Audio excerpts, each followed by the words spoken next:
Hello students, आज हम आप लोगों को वचन पढ़ाने जा रहे हैं। हम आपको बताएंगे कि वचन कैसे पहचानते हैं और वचन की क्या परिभाषा होती है। ठीक है, तो आज हम इसी पे चर्चा करेंगे। तो सबसे पहले हम आपको सरल भाषा में बताना चाहेंगे कि एक या एक से अधिक संख्याओं का बोध कराने वाले शब्द वचन कहलाते हैं।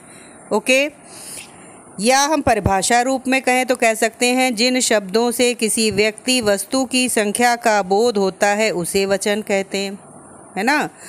और शब्द के जिस रूप से उसके एक या उससे अधिक मात्रा का ज्ञान हो उसे वचन कहते हैं। तो मैंने आपको 2-3 पंक्तियों के माध्यम से समझाया कि वचन क्या है। और अगर फिर भी आपको लगता है कि परिभाषा हमें समझनी है तो हम कह सकते हैं कि संज्ञा, सर्वनाम, विशेषण तथा क्रिया के जिस रूप से संख्याओं का बोध होता है उसे वचन कहते हैं।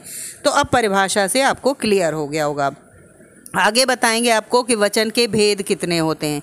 तो वचन के भेद हिंदी भाषा में 2 माने गए हैं। हिंदी भाषा में वचन के 2 भेद बताए गए हैं।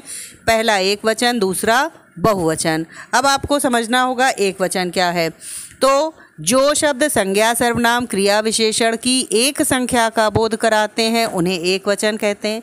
जैसे लड़का, लड़की, या हमने कहा माता पिता, कमरा, गमला, तोता आदि, जो भी हमने एक में कहा वो सब एक वचन शब्द हैं।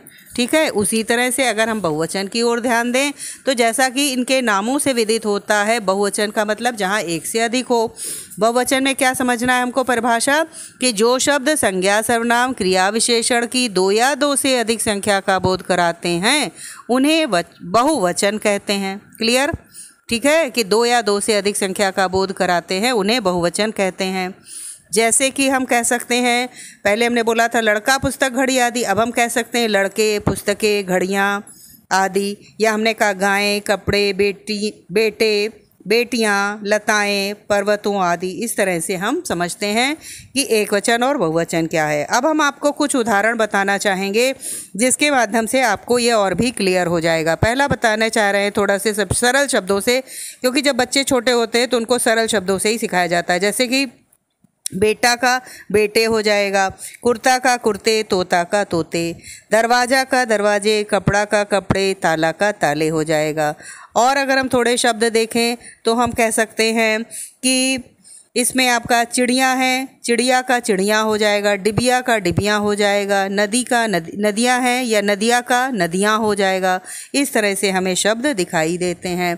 ए वाले कुछ होते हैं, ए लगाकर चंद बिंदी लगती, जिसमें वधु का वधुएं, ऋतु का ऋतुएं, वस्तु का वस्तुएं और धातु का धातुएं, गौ का गौएं। इस तरह से शब्द हो जाते हैं।